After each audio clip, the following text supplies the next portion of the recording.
Estamos ante el edificio de la Casa de la Cultura, donde tiene su sede la Asociación Cultural de Casalla José María Osuna. Y es en este edificio, donde esta asociación ha desarrollado sus actividades de todo tipo, publicaciones, charlas, redacción del Chorrillo, redacción de la revista de Casalla, publicación de libros, durante, como digo, estos últimos 50 años. Y para dejar constancia de alguna forma de esas actividades en esa época, vamos a elaborar un documental donde se recoja de la forma más amplia y clara posible el conjunto de todas estas actividades que hemos desarrollado.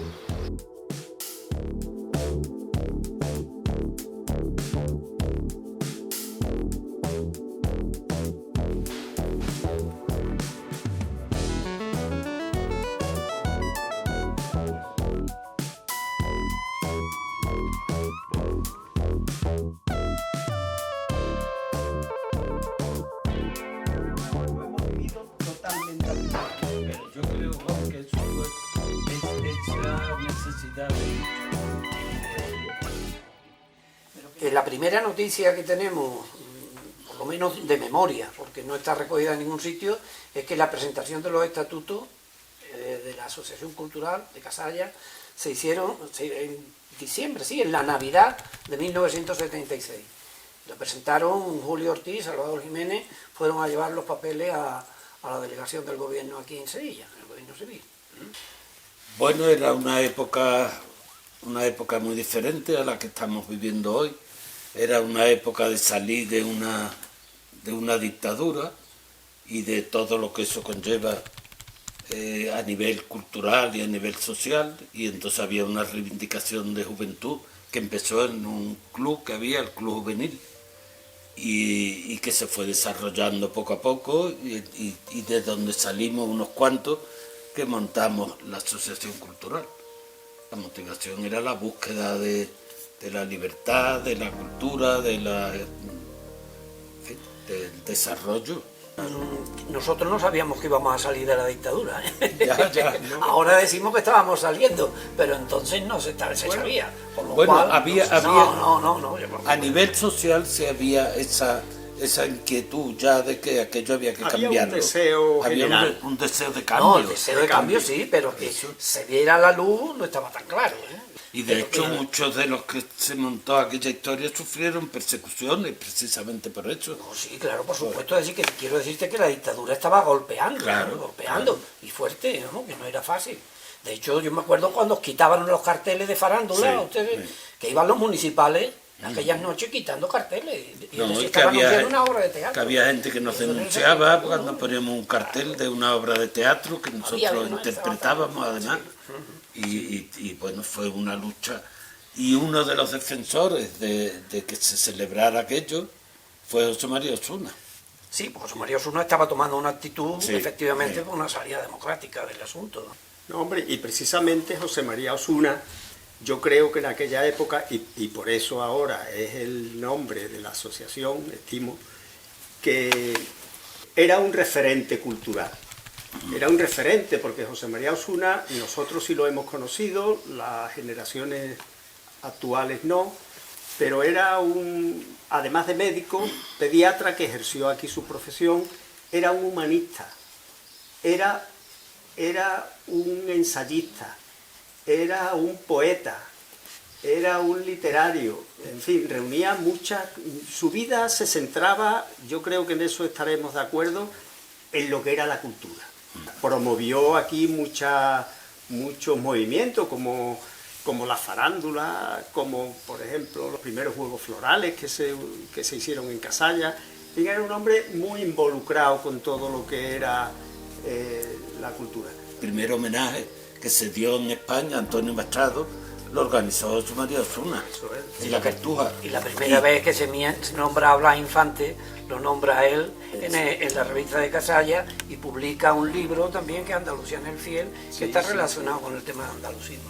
No, él era además un individuo ya en ese momento crítico. De Sí. hecho, el Casalla se le quedó corta y se tuvo que marcharse a Sevilla. Eso está claro. Pero vamos, que y él ya le cogió la muerte en Sevilla, él ya no estaba aquí. Pero que en esa fecha, además, tan crítica, porque yo creo que el pueblo estaba viviendo situaciones muy duras. Es decir, que aquí la gente ya no se podía ir. Y al contrario, regresaba gente de fuera de la emigración. Y aquí el paro era importante. Y ya vino la crisis del 73, que ya aquí no tenía esto salida por ningún sitio. Entonces, entre los que venían de Sevilla, los que estaban aquí y tal y cual, aquí se formó un núcleo de gente que bueno, estaba ahí y que empujaba en este sentido. Y luego lo que pasa... Y hasta, perdona Juan, hasta la Iglesia, es decir, don Manuel Cura en este sentido fue un positivo también, porque todos los principios del Vaticano II, él quería que el Club Juvenil no fuese solamente un sitio donde beber cerveza y bailar, sino que tuviese aquello un poquito, que se editaban revistas en el Club Juvenil muy interesantes también. Sí. Y de hecho la primera sede que tuvo este centro cultural Fue allí. era en la Fue la iglesia. parroquia, en el salón Él nos parroquial. cedió un Claro, salón claro, sí. y allí teníamos las reuniones y allí organizábamos. Además que nos protegía porque allí tenía un tablón de anuncios donde se estampaban cosas y había gente que las querían quitar. Por eso digo que la dictadura no había desaparecido todavía. Y sin embargo, don Manuel decía que no, que allí había libertad de expresión y todo lo que fuera defensa de derechos humanos se había que tirar para adelante con él, ¿no? Nosotros, en nuestra época, teníamos que, si queríamos algo, teníamos que buscárnoslo. O sea, nadie nos daba nada, ni nadie nos programaba nada, ni nadie nos facilitaba nada. Todo lo contrario. Todo lo contrario. Ahora parece ser que las cosas están todas como dirigidas, ¿no? A través de las instituciones, de los ayuntamientos, de las delegaciones, de no sé cuánto, pues se organizan las cosas, se organizan los festejos. No, nosotros eso no lo hemos vivido así. Esa necesidad de lucha y de imponer nuestros Esa es criterios la que unía. fue lo que nos unió y lo que hizo aguantar y perseverar en Y el además objetivo pero que con las perseguíamos. instituciones enfrente, siguen insistiendo. sí. Nosotros íbamos al ayuntamiento, nos reuníamos con los concejales, con el alcalde, insistiéndole en diversas cosas, como por ejemplo en la apertura de la biblioteca.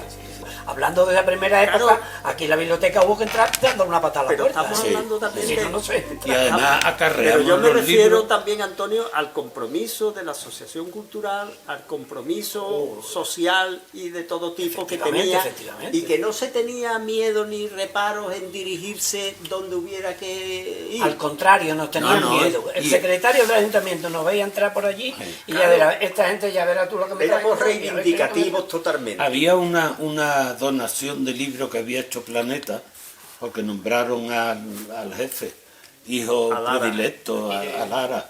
De aquí hizo una donación de libros. Esos libros estaban adornando, porque era como un adorno el despacho del alcalde, como con unos muebles por detrás y allí. Bueno, pues nosotros cuando se hizo este edificio tan feísimo y tan malo que que hicieron, trasladarlo allí. decidimos que a pesar de eso había que abrir la biblioteca. Y recuerdo que era poco menos que un asalto para el secretario y para todo el mundo, porque llegamos al despacho del alcalde, cogimos los libros, los metimos en caja y nos trajimos los libros en caja aquí Pero, a ordenar además, la biblioteca. José María, teníamos la osadía de meternos en 10.000 berenjenales, porque no había un asunto polémico en el pueblo donde no tuviera la asociación cultural. Porque la asociación cultural lo que sí no tenía miedo era de una cosa, efectivamente teníamos que trabajar por la cultura, pero había una cuestión que es que sabíamos que eso rayaba con la política, y de hecho muchos aquí nos consideraban como una agrupación política, y nosotros no, nosotros somos una agrupación cultural. Lo que pasa es que chocaba inmediatamente con el tema político. Y de la educación, Y de la, De y la de la educación. educación, defendiendo nosotros la escuela pública y otros sectores, Sí. GR con la escuela privada y con la escuela privada, eso también nos costó aquí sudor y lágrimas. No. Algunos alguna galleta. nos costó muchos sofocones, muchos incluso, digamos, disgustos familiares, porque se dejaban llevar por la corriente establecida, y entonces pues nosotros lo único que hacíamos era pues dejar claro nuestro compromiso social. O sea, lo que dice Antonio de que rayaba por la política, pero aunque no fuéramos directamente por la política, pero ese compromiso social que iba en contra de lo establecido, pues parece que ya éramos más políticos que los propios políticos que No había nada que nos satisfaciera. ¿no? Una ilusión muy grande, eso sí. Eso teníamos la ilusión de cambiar aquello, de mejorarlo, Unas ganas de de trabajar. adaptarlo a lo que nosotros queríamos y sentíamos. Y en eso nos daba exactamente igual que nos metieran en la cárcel si nos tenían que meter o que nos dieran una torta como algunos nos dieron. Sí, sí. En realidad fue una exigencia del Ministerio de Cultura, de que se creara un centro cultural que gestionara el funcionamiento de la biblioteca, y de ahí la asociación tuvo que transformar su nombre y se convirtió en centro cultural, y ahí sí que entró ya el nombre de José María Osuna. También se organizó el primer festival de la canción de la Sierra Norte, que fue en el Villa Romana. Se organizó la primera exposición de anisados, que entre Salvador Jiménez y yo recuerdo que nos recorrimos a todos los fabricantes para pedirle etiquetas, collarines, botellas. Morales, una arboleda a conservar, eso también lo hizo la asociación, dirigido con Jorge, con Salvador, con todo eso, pero, y se hicieron zanjas, que trabajamos abriendo zanjas allí para que no se desaguara y todo eso allí en los Morales. En general éramos un grupo hiperactivo. Es decir, teníamos tantas ganas de organizar cosas, de cambiar, de descubrir cosas que era raro la semana que no teníamos alguna actividad. La primera feria del libro además se hacía en Semana Santa. Los pasos en la calle y los stands repartidos por ahí al lado de tu casa, en la tienda se puso uno, otro allí donde estaba ahora la sede del PSOE, otro que se pusieron aquí en la puerta del convento, Cortijo que también tenía abierto, y se llegaron a hacer 3 ferias del libro. Y allí eran presentar libros, dar conferencias, y el movimiento que se le dio, aquello la gente en Semana Santa se quedó un poco helado, sí, bueno, no pasa, había 4 cofradías entonces, porque la Semana Santa estaba más decaída que ahora, y entonces, pero aparte de eso, y se vendían libros, y lo que pasa es que después el empresario no lo gestionó bien, pero aquello... También se puso en marcha un cineclub, sí, aquí en la biblioteca, porque también nos encontrábamos con el triste suceso de que el cine dejó de funcionar en Casalla. Lo que había sido la diversión de los fines de semana y digamos el polo de encuentro de la gente en torno al cine, pues nos quedamos huérfanos.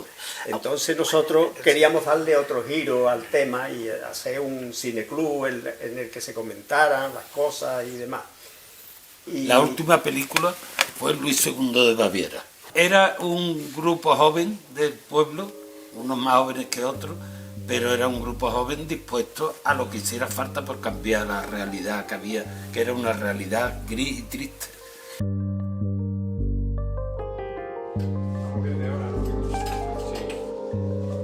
Entonces, Salvador, vamos a hablar del antecedente de 1929, pues eso es el comienzo de la trayectoria de su primera edición. Yo creo que una de las funciones más importantes que ha ido cumpliendo la revista desde su fundación ha sido esa, o sea, es un modelo de transmisión, de conocimiento, tenéis un lugar de experimentación artística, porque son muchas las personas que literariamente ahí se han expresado y han plasmado sus inquietudes culturales.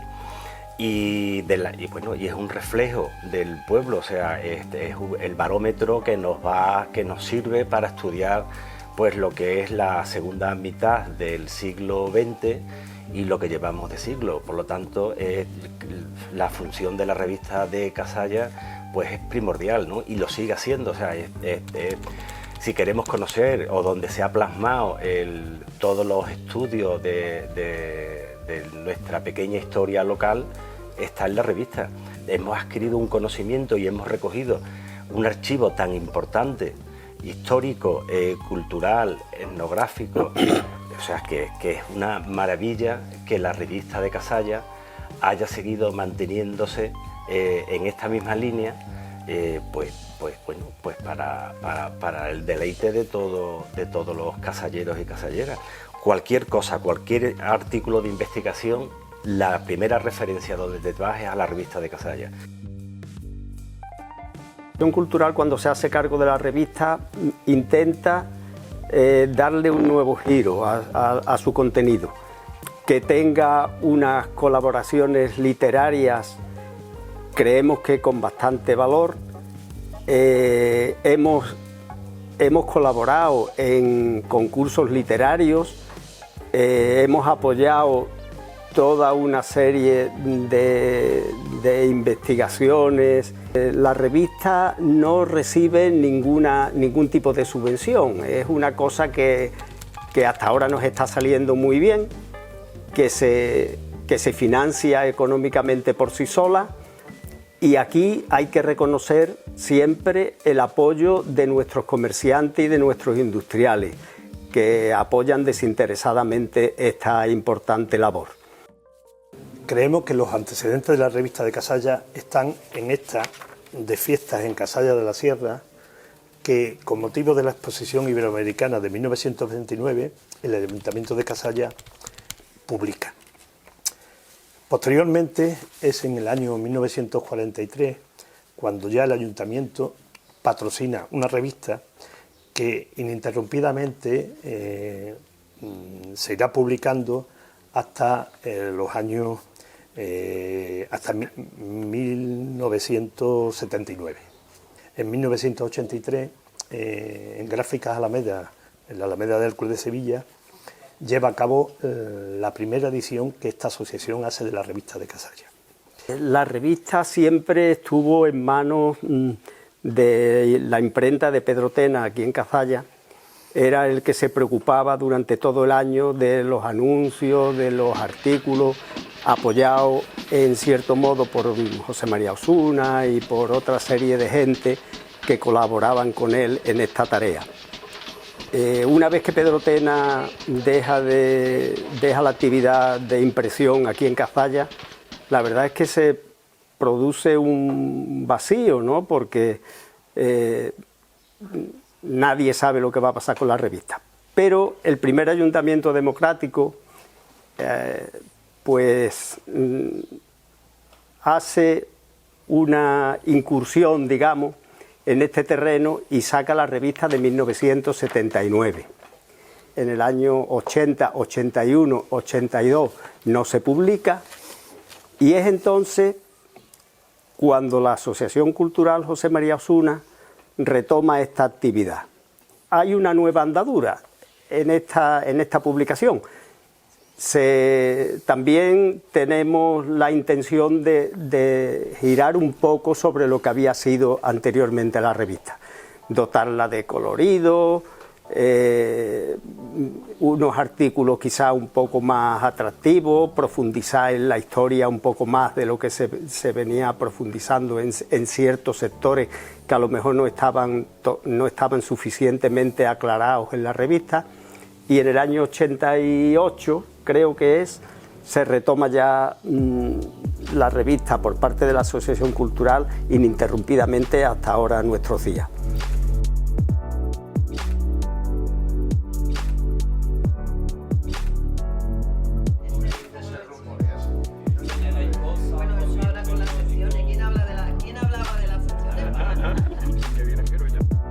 A Juan se le ocurrió, mira, ¿y por qué no le llamamos El Chorrillo, que es un barrio de aquí, y además como va a ser pequeñito, de una hoja nada más, pues va a ser un chorreillo de noticias?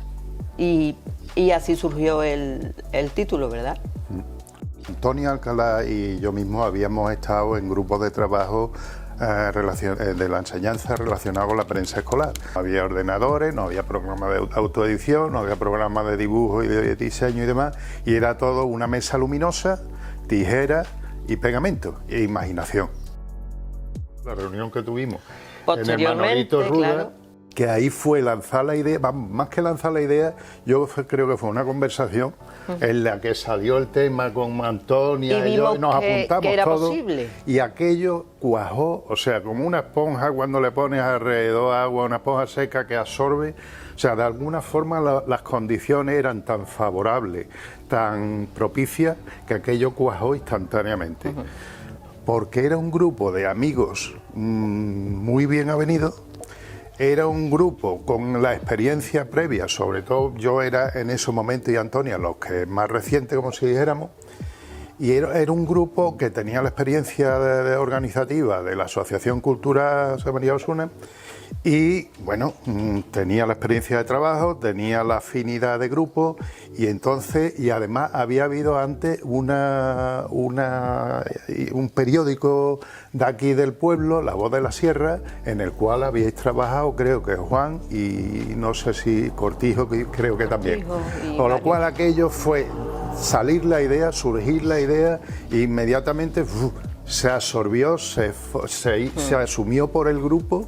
Juan empezó, me acuerdo ya lo que tú has comentado del nombre y demás, sí, claro, ya se le fue, días. Se fue estructurando, se fue y en poco tiempo aquello se hinchó. Sí, a los 3 o 4 días hicimos una reunión en mi casa, efectivamente. Y ya estuvieron ya más gente. Y yo me acuerdo que allí hubo gente que participó luego, incluso gente que participó menos o que no participó. Me acuerdo que allí estuviste tú, Juan, por supuesto, Antonia, Salvador Jiménez, Salvador, Monte, yo mismo, Ángel. Estuvo también Carmelo Conde. Carmelo Conde, que luego ya no participó. Él no participó. Bueno, ya, el caso que a partir de entonces fue todo, más que sobre ruedas, se dinamizó solo.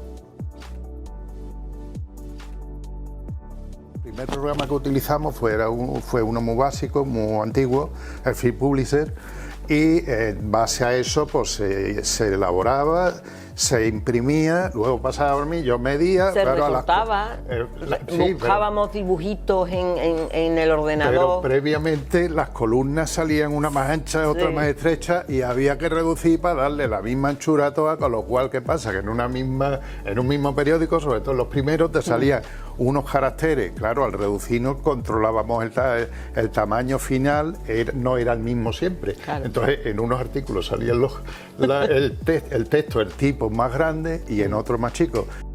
No sabíamos muy bien tampoco qué era, nos lanzábamos, por ejemplo, Monte Sancho y yo nos lanzamos a hacer entrevistas por ahí, a diestro y siniestro, a todo el que pillábamos le hacíamos una entrevista y luego la publicábamos, como el problema del agua, cualquier problema que había nos íbamos las dos a hacer la entrevista a la gente. La experiencia fue una experiencia muy peculiar, porque yo siempre, cuando lo recuerdo, lo que más me llama la atención es con la facilidad y la fluidez y la naturalidad, como si dijésemos, que eso tiró para adelante. Aquí lo que es importante y lo que explica el tiempo que ha durado esto es la gente que realmente le ha dado continuidad. Yo creo que ahí no nos podemos olvidar de Rafa Cortijo, la hormiguita de esto, Garrido después. Son cruciales en el Efectivamente, entonces eso creo yo que es el alma de esta experiencia, ¿no? Es que ha sido una experiencia muy interesante, que aquí, yo creo que a todos los que hemos aportado, más o menos directo o indirectamente, nos ha aportado a nosotros.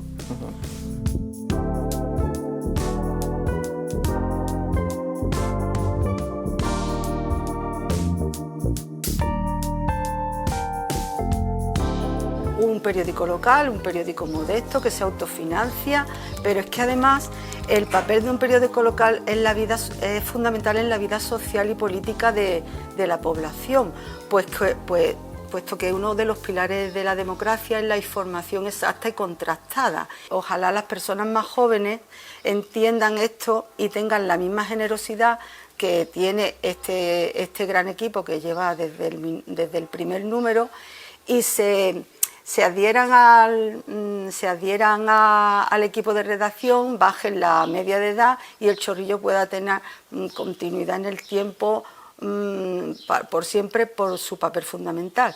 Así que ánimo y larga vida al Chorrillo. Chapó.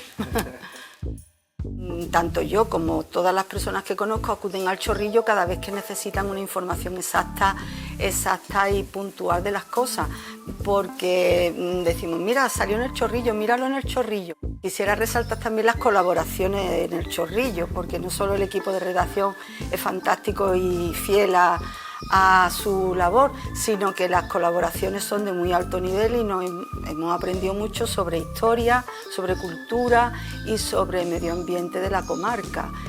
Realmente me vamos a grabar mucho antes. Lo que pasa es que ha habido una serie de circunstancias porque hemos quedado. Bueno, desde el principio, una cosa que determinaba mucho los contenidos, sobre todo el tipo de noticias, era que el espacio era muy pequeño. Entonces las noticias que más había eran breves, noticias breves, muy pequeñitas. A medida que aumentamos a las páginas siguientes que fuimos aumentando el chorrillo, las noticias nos permitían hacer crónicas un poquito más grandes.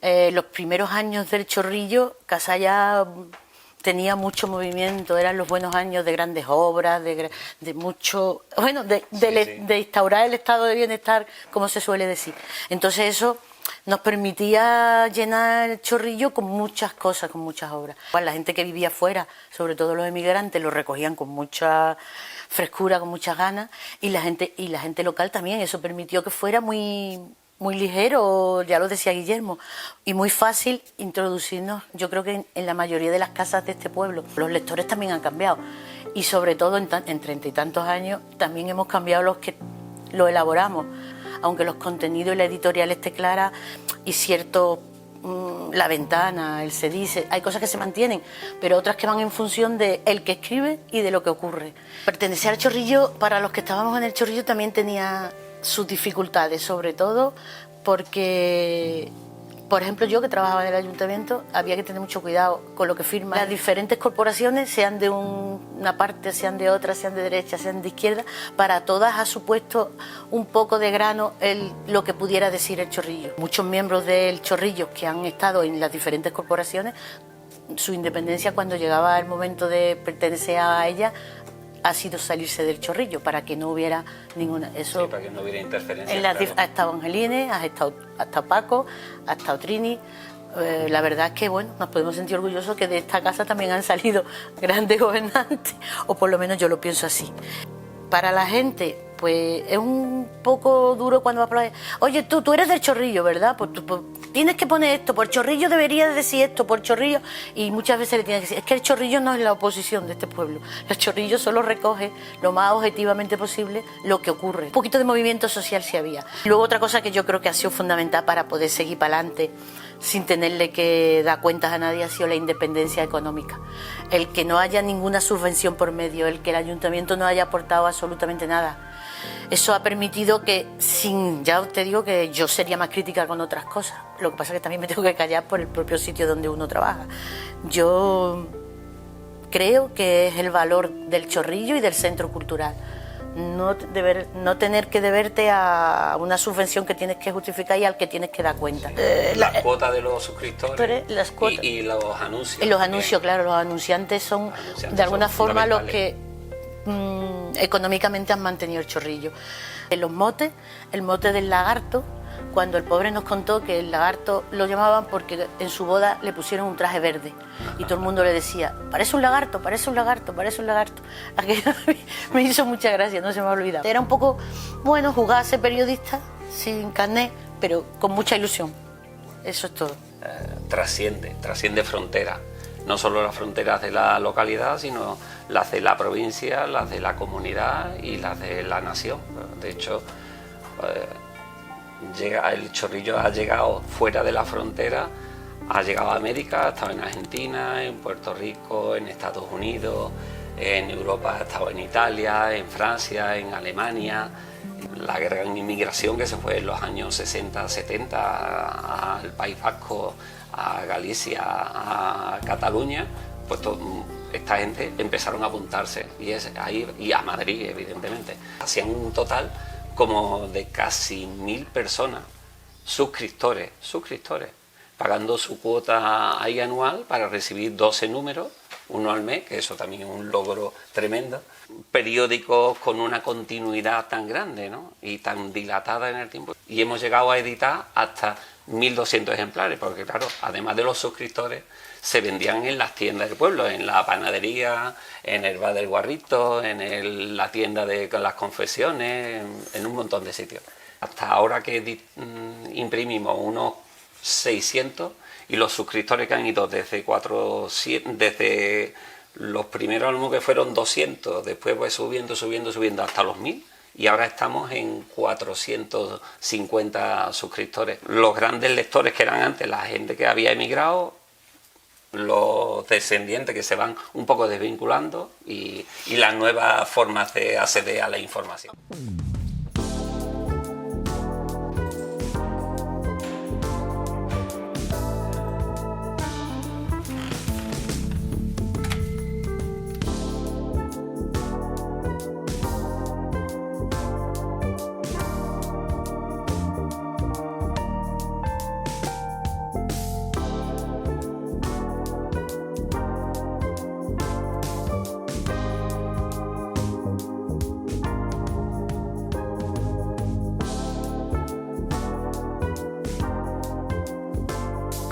Por ejemplo, la sesión fija que tenía Manuel Carlos Pérez, pues al final se convirtió en un libro, el Cuaderno de Campo, que fue editada por el Fondo de Publicaciones. Pues mira, el Fondo de Publicaciones se creó desde luego gracias a la generosidad de Antonio Carmona Granado y Salvador Jiménez Cubero.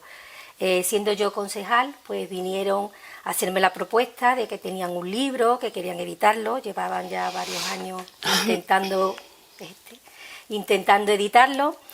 Y bueno, fuimos a proponérselo a nuestro alcalde, en aquel momento Ángel Rodríguez de la Borbolla, y bueno, él insistió hasta que en Diputación, que siempre tienen la imprenta a tope, pero consiguieron hacernos un huequito y la imprenta de Diputación fue quien imprimió el libro, el ayuntamiento lo editó y decía la generosidad de los autores porque decidieron que los ingresos que había de las ventas se quedaran para un fondo de publicaciones, se creara este fondo para que los nuevos autores y escritores de Casalla o que tuviese que ver algo con Casalla pudiesen editar sus libros sin tener tantos problemas como habían tenido ellos. Nos remontamos al año 1998, en el mes de noviembre se cumplía el número 100 del Chorrillo, 100 números. Había habido antes publicaciones por otras entidades que no habían durado ni muchísimo menos. Pues dijimos, hacemos una exposición con estas fotos que tenemos y otras que podamos conseguir en el tiempo que tenemos. Efectivamente, en esas navidades de ese año se hizo la primera exposición, un poquito, bueno, de aquella manera, como nosotros podíamos. Y tuvo un éxito de público extraordinario, la gente estaba encantada, nosotros más todavía porque, bueno, la gente te contaba anécdotas y ya se ve que removieron sus álbumes, sus cajas de galletas antiguas, donde las tenían guardadas y venían a traer maravillas, vamos. Se hicieron hasta 7 exposiciones. Bueno, esto dio un trabajo porque había que ir a escanearlas a Sevilla, entonces no nos movíamos de allí para que no se perdiera ninguna, porque bueno, yo no quería ni pensar que se perdiera alguna foto. Cuando se terminó la última, pensamos que había material, o antes quizás, pensamos que había material más que suficiente y muy interesante, el archivo fotográfico ya era inmenso, para publicar un libro. Entonces el libro es Casalla, un siglo de imágenes, que tuvo también un éxito bastante grande, y está agotado. He puesto aquí que las fotos que ilustran este libro y los retratos que tenemos por nuestras casas parecen decirnos: estuvimos aquí, un día estuvimos vivos aquí. Creo que es del libro no es mía la frase, entonces creo que es del libro Tierra de Mujeres de María Sánchez. Libros publicados, el primero fue el Casalla de la Sierra, Naturaleza e Historia, y el acuerdo al que llegamos fue que en el fondo se quedaba siempre las ventas de los libros para que se siguiese surtiendo, o sea que el acuerdo no era solo para este primer libro, ya el acuerdo se hizo para todos los libros que se editasen. Mis añoranzas y sentimientos, de Jesús Alonso Venegas, que fue uno de poesía que me dio mucha pena porque el hombre no llegó a ver la presentación del libro. Daniel el deportista y Una vez fuimos a correr a Madrid, de Francisco Carmona Álvarez. Casalla, un siglo de imágenes, de la Asociación Cultural, pero creo que Elena ahí tiene mucho que ver. El libro de Los Cuadernos de Campo, de Manuel Carlos Pérez Ontanar, Revista Literaria de la Juventud, de Rafaela Cárdenas Rivero, y El Pueblecito y otros cuentos, de nuestra compañera Manuela Villegas Barra. Hasta ahora esos son los que van, esperemos que sigan muchos más. Nos remontamos en el 2002 como primera actividad del voluntariado de los Peñaquitos. ¿Pero dónde se remonta a los Peñaquitos? Como un movimiento acompañado de lo que es el voluntariado ambiental en Andalucía. En Andalucía había un programa que yo creo la Consejería de Medio Ambiente, con la idea de crear voluntariado, conciencia a través de los parques naturales, y sacó un programa que eran los campos de voluntariado, que tanto éxito tuvieron de edad, de 18 a 30 años, con el objetivo de que los jóvenes andaluces conocieran los parques naturales. Pues yo vine a la Asociación Cultural a decirle que había la posibilidad de crear un grupo de voluntariado bajo los fondos que saca de convocatoria, que sale de todos los años anualmente. Y ahí pues nos remontamos ya oficialmente como grupo de voluntariado existente en todas las redes de voluntarios de Andalucía. Seguimos llamando la atención con muchos proyectos. Se remonta, la primera actividad es en el Judío, parece ser que se estaban ocupando los terrenos públicos. Había una serie de conflictos sociales ahí que eran un poquito delicados. Mucha gente lo comentaba. Todo esto era, claro, éramos un movimiento nuevo, de impacto social práctico. O sea, no éramos teóricos, éramos prácticos, que es un poco lo que lleva el voluntariado ambiental. El voluntariado ambiental es un movimiento social y que persigue la participación ciudadana a través de la resolución de problemas ambientales. Y varios proyectos, y quizá yo creo el estrella del proyecto fueron las fuentes cazalleras. Ahí hicimos 2 ediciones muy importantes, que ya fue una modalidad del rescate un poco de la tipología, de lo que es la arquitectura, lo que son las costumbres también, y lo hicimos por haciendo entrevistas a la gente, de que utilizaba la fuente. Hicimos la primera más urbana y luego hicimos una que llamábamos nosotros periurbanas. El Cerrito de la Era, que es un espectáculo ahora mismo, que también yo creo que la presencia se puede ver bien, se puede ver que hay más de 500 encinas y otro tipo de monte mediterráneo, y bueno, pues que ahí ha pasado mucha gente, ha pasado la universidad, el ecocampus. Daros cuenta que estamos hablando de un voluntariado ambiental que ha estado muy conectado con Andalucía, con las universidades, con la consejería. Éramos todos, era un movimiento muy querido y muy arropado por mucha gente que estaba trabajando, entonces, lo cual ha pasado ahí en el Cerrito de la Era, ha pasado mucha gente. Cuando se inició el proceso del voluntariado ambiental, bueno, yo lo conocí a través de Trini, pero también dentro de una doble vertiente, una conciencia medioambiental. Vivimos en un medio magnífico que tenemos que respetar y tenemos que cuidar porque se nos está deteriorando poco a poco, aparte de a nivel global, cada uno debe hacer lo que pueda. Es también por un poco de conciencia social. Será que me influye mucho mi profesión de devolver a la sociedad algo que yo considero que debe de realizarse, y comenzando simplemente por la educación de unos valores medioambientales, el reciclaje, lo de separar, que en los colegios se fomente este tipo de actividades. Aquí se ha hecho en los colegios muchas actividades con los alumnos, que ahí sí tenemos que decir una cosa, que luego cuando van creciendo esa cosa se va olvidando, ya no hay la misma conciencia cuando se es más mayor que cuando se es más pequeño. Es una cosa que es un déficit que tenemos, que habrá que corregir, porque eso no se ha hecho. Las actividades siempre que se han desarrollado han sido muy variadas para que todo el mundo pudiera participar, porque todo el mundo puede ir, por ejemplo, a recoger bellota y a sembrar bellota, que eso lo hacemos todos los años. Además nos sirve como un semillero de plantas para poder plantarlas en los alrededores de nuestra localidad. Aparte de eso, hay otras actividades que se han hecho de limpieza de alrededores, de la carretera, del Parque del Moro, de montones de cosas. Muchas actividades ha ido los pequeños, es decir, se ha llevado a los alumnos del colegio público a hacer esa actividad. ¿Para qué? Para crear la conciencia. La satisfacción por realizar algo que tú crees que beneficia no solamente a ti, porque el medio es de todo el mundo respiramos y todo el mundo vemos ese medio, ¿no?, en los ojos, sino que beneficia a todo el mundo, y ya está, no hay otra recompensa. Es decir, no hay nada como alguna gente pensaba en antaño, que eso iba a ser, bueno, una fábrica de trabajo. Mire usted, no lo es simplemente una actividad que recompensa personalmente a cada uno por algo que has hecho hacia los demás. Es simplemente un pequeño paso de cada uno y tendríamos un medio alrededor nuestro mucho mejor. Los Morales están a punto de cumplir 1 siglo, por lo cual yo creo que simplemente como respeto a nuestros antepasados que tuvieron esa idea de sembrar eso, yo creo que habría que darle un reconocimiento y un mantenimiento, que parece que nosotros lo hemos hecho todo, ¿no? Eso viene, ya mismo cumple 1 siglo. Por favor, ese medio alrededor nuestro, eso es una maravilla. El maltrato al medio que hay, que también es muy grande, que también es otra cosa que podemos hacer sin un esfuerzo titánico ni nada de eso, si eso lo tenemos ahí al lado, pero resulta que parece que eso es imposible, o bien lo tiene que hacer otro, no, mire usted, lo tenemos que hacer los ciudadanos, la sociedad. Como esperemos que no lo den, no nos lo van a dar nunca, y lo van a hacer cuando se le antoje y como se le antoje. Si lo hace la sociedad como tal, lo hará como crea que tiene que hacerlo, y pondrá sus normas, o intentará poner sus normas. De la otra forma las tienes ya puestas de antemano. Y después hace otro corte y que La Asociación Cultural quería colaborar con el mercadillo, le pareció una actividad que había que apoyar, y entonces pues se nos ocurrió la venta de los libros antiguos.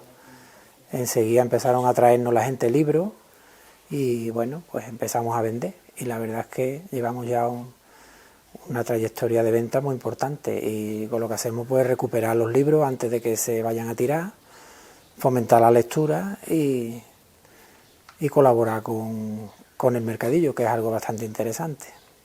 Queríamos abrir una nueva línea de trabajo y pensamos que era importante que el Chorrillo tuviera presencia en internet, entonces le dimos formato de blog. Llevamos ya 400 chorrillos colgados y ahora vamos a iniciar la revista. Queremos que también esté la revista en el blog. Tenemos una página para el fondo de publicaciones, tenemos otra página para el voluntariado ambiental, y lo que queremos también es ir colgando artículos importantes de revistas del Chorrillo que aparezcan ahí, que son muy extensos, y que la gente los tenga a un clic de su dedo.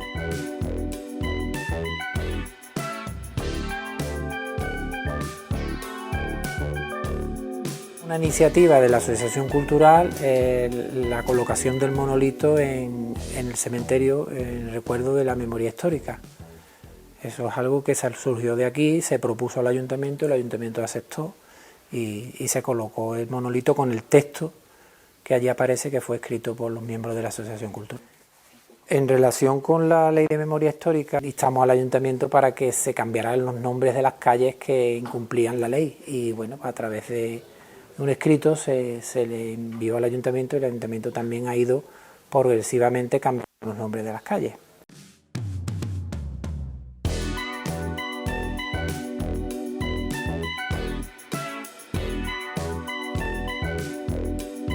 Como conclusión de este documental, quisiéramos dejar constancia de que nuestra asociación ha confluido, ha interactuado con toda la sociedad casallera, sea y cual sea su forma de pensar y su ideología. Todos los concejales de cultura de este ayuntamiento, salvo en 2 ocasiones, han sido miembros de la Asociación Cultural José María Osuna, que evidentemente durante el ejercicio de su mandato dejaron toda su relación con la asociación. Es simplemente un hecho que quiero dejar constancia para dejar claro que la asociación ha tenido un campo de actuación muy abierto, interactuando, mejor dicho, con toda la sociedad casallera, y a lo largo de estos casi como 50 años pues ha tenido multitud de actividades y de encuentros con todos los ámbitos de la sociedad casallera. Invito a todas las personas de Casalla a que de alguna u otra forma se impliquen, nos colaboren, nos ayuden, nos critiquen, para que nuestra asociación siga haciendo de Casalla un lugar desde el punto de vista cultural más activo y más atractivo.